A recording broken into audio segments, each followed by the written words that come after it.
अगली बड़ी political news, आम आदमी पार्टी के सांसद संजय सिंह आज जेल से बाहर आएंगे। जमानत कल ही सुप्रीम कोर्ट की तरफ से दे दी गई थी। आज राउज एवेन्यू कोर्ट में जमानत की शर्तें भी तय हो गई हैं। इस वक्त की बड़ी खबर यह है कि संजय सिंह जो फिलहाल अस्पताल में हैं, कुछ ही देर में अस्पताल से डिस्चार्ज करके उन्हें दोबारा तिहाड़ जेल भेजा जाएगा।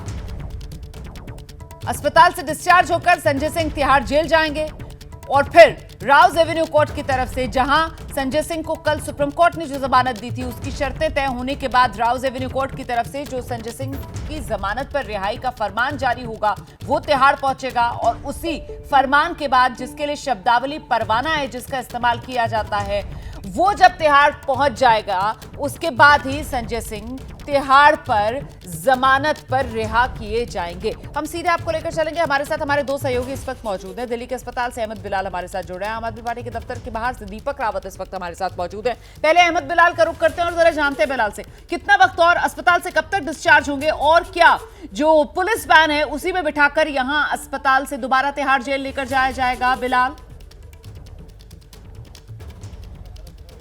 बिल्कुल रुमाना, देखिए सबसे पहले मैं आपको तस्वीरें दिखाना चाहूंगा कि ये जो कांच की बिल्डिंग आप देख रहे हैं, इसी बिल्डिंग के प्राइवेट वार्ड में कल सुबह 10 बजे संजय सिंह को भर्ती किया गया था, जिसके बाद अभी से तकरीबन 1 घंटे पहले जो है वो संजय सिंह को व्हील चेयर पर बिठाकर ILBS अस्पताल के इसी आपातकालीन विभाग में जो है वो लेकर के जाया गया है। और जो अस्पताल के सूत्र हमें बता रहे हैं कि संजय सिंह की जो जाँच की जा चुकी है, उनकी रिपोर्ट्स और इसके अलावा जो डिस्चार्ज की प्रक्रिया है वो प्रक्रिया जो है वो इस वक्त की जा रही है। इस वक्त संजय सिंह के साथ उनकी बेटी और माँ जो है वो मौजूद और संजय सिंह की पत्नी जो है वो राउज एवेन्यू कोर्ट में गई हुई थी और जहां पर जो है उनकी जमानत प्रक्रिया से जुड़े दस्तावेजों पर जो आगे की प्रक्रिया है वो चल रही है। और यहां पर जो तिहाड़ जेल की वैन है वो भी यहां पर लग चुकी है। दिल्ली पुलिस की सुरक्षा भी जो है वो यहां पर बढ़ा दी गई है। तो कुछ अब से कुछ ही देर का इंतजार जो है वो किया जा रहा है। तकरीबन 15 से 20 मिनट का वक्त बताया जा रहा है। जब बिल्कुल, तो अस्पताल की बिल्डिंग के बाहर ये पुलिस वैन आप देख रहे हैं, इसी में बिठाकर संजय सिंह को अस्पताल से तिहाड़ जेल लेकर जाया जाएगा। जैसे यहां पर हलचल होगी, एक बार फिर से बिलाल का रुख करेंगे। इस बीच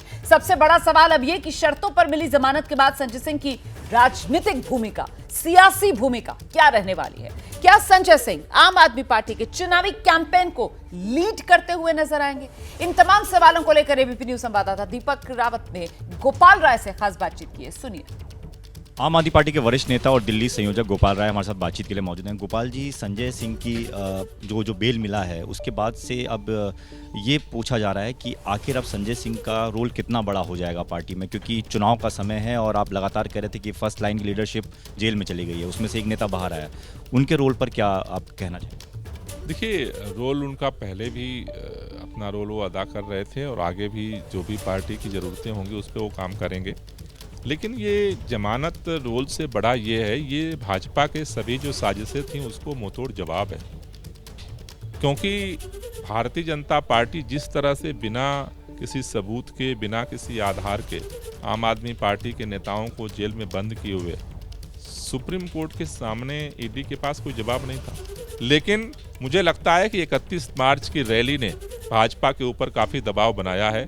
देश के लोगों के दिलों में अब इस बात के लिए हर जगह चर्चा है कि मोदी सरकार तानाशाही के सारे अत्याचारों को, सारे जो उसके कदम है उसको पार कर रही है।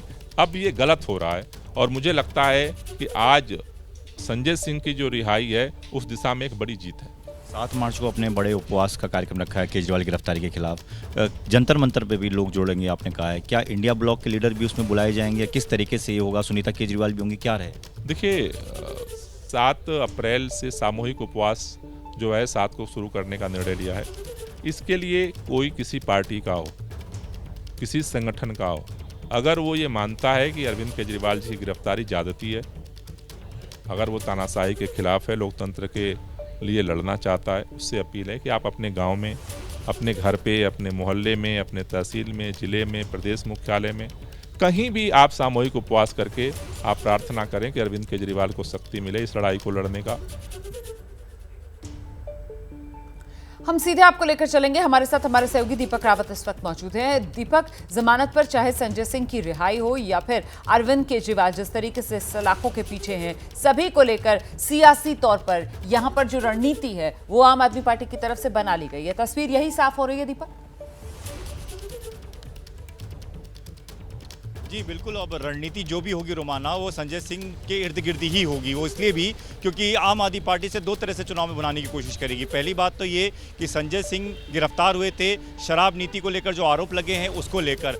आम आदमी पार्टी जब से ये बेल मिली है तब से लगातार ये कह रही है कि शराब नीति जो बनाया गया, जिस पर भ्रष्टाचार का आरोप लगाया गया, कुछ था ही नहीं। अगर होता तो बेल नहीं मिलती। तो चुनाव के समय इसको एक बड़े व्यापक तौर पर पार्टी जो है वो प्रचार प्रसार के जरिए लोगों तक पहुंचाने की कोशिश करेगी। दूसरी बड़ी बात यह कि पार्टी के पास कोई ऐसा बड़ा चेहरा नहीं था जो कि प्रचार प्रसार में स्टार कैंपेनर के तौर पर सामने रखा जा सके। आप देखिए, मनीष सिसोदिया नहीं है, अरविंद केजरीवाल नहीं है, संजय सिंह भी अगर जेल में होते तो बड़ी दिक्कत हो जाती। आतिशी सौरभ भारद्वाज जरूर हैं, लेकिन उन्होंने कैबिनेट भी चलाना है, ऐसे में प्रचार प्रसार देश भर में नहीं कर सकते थे। तो ऐसे में भी एक बड़ी राहत जो है वो आम आदमी पार्टी के पास इस वक्त नजर आ रही है। स्टार कैंपेनर के तौर पर संजय सिंह होंगे, उन्हीं के इर्द गिर्द चुनाव चलेगा।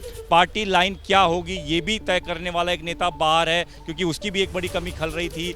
और कैंपेन की शुरुआत संजय सिंह से करवाई जानी है, इसकी भी सूचना मिल गई है कि एक बड़ा कैंपेन नया शुरू किया जाएगा जो संजय सिंह करेंगे। 7 तारीख को जिस तरीके से बड़ा उपवास कहा जा रहा है जंतर मंतर पर होगा, उसमें भी संजय सिंह स्टेज पर होंगे, तो वो भी वहां पर से अपनी बात रखेंगे। तो लगातार जो भी चीजें होंगी उसमें संजय सिंह की बड़ी भूमिका रहने वाली है। बिल्कुल, तो कहीं ना कहीं केंद्रीय भूमिका में संजय सिंह आम आदमी पार्टी की हर रणनीति में अब नजर आने वाले हैं। और इस बीच बीजेपी हमलावर, बीजेपी की नेता शाजिया इल्मी, उन्होंने तो बड़ा दावा कर दिया है संजय सिंह के जेल से बाहर आने से आम आदमी पार्टी दो फाड़ हो सकती है। यह बीजेपी की तरफ से कहा जा रहा है। शाजिया ने कहा सुनीता केजरीवाल को सुपर सीएम बनाने के प्लान को झटका लगेगा, आम आदमी पार्टी के टुकड़े हो जाएंगे। हमारे साथ मौजूद हैं शाजिया इल्मी, आपके संस्थापक सदस्यों में से एक रही हैं, लेकिन फिलहाल अब बीजेपी की प्रवक्ता हैं। शाजिया, संजय सिंह को जमानत मिल गई है। ईडी और बीजेपी जो केस बना रही थी, फर्जी केस जिसको आम आदमी पार्टी करार दे रही है, उसका खुलासा हो गया सुप्रीम कोर्ट में। देखिए, कम से कम ये तय हो गया है कि कोर्ट्स ही तय करती हैं बेल या जेल। जो लगातार भाजपा पर, मोदी जी पर इल्जाम लगाए जा रहे थे वो कितने झूठे थे, ये तो सबसे पहले मैं बता दूं, इसका प्रमाण है। दूसरी बात हो रही है मनी ट्रेल की। तो सुप्रीम कोर्ट ने बाकायदा 338 करोड़ की 338 करोड़ की ऑलरेडी बात की है कि वो मनी ट्रेल मनीष सिसोदिया के मामले में है। तो अगर आप इसको सिर्फ राहत के तौर पर नहीं, जश्न के तौर पर आप देख रहे हैं, तो आप मैंने कि मान रहे हैं इस बात को कि बाकायदा मनीष सिसोदिया संलिप्त हैं। लेकिन आम आदमी पार्टी ये कह रही है कि ईडी का केस इतना कमजोर था कि जब सुप्रीम कोर्ट से पूछा कि आपने अब तक रिकवर किया, क्या रिकवरी क्या है, संजय सिंह को क्यों जेल में रखा जाए, उनके पास जवाब नहीं था। तो उसी तर्क से, क्योंकि ईडी का मामला कमजोर था, इस वजह से उनको बेल हुई। यानी कि ईडी का मामला बहुत ही पुख्ता है और सॉलिड है।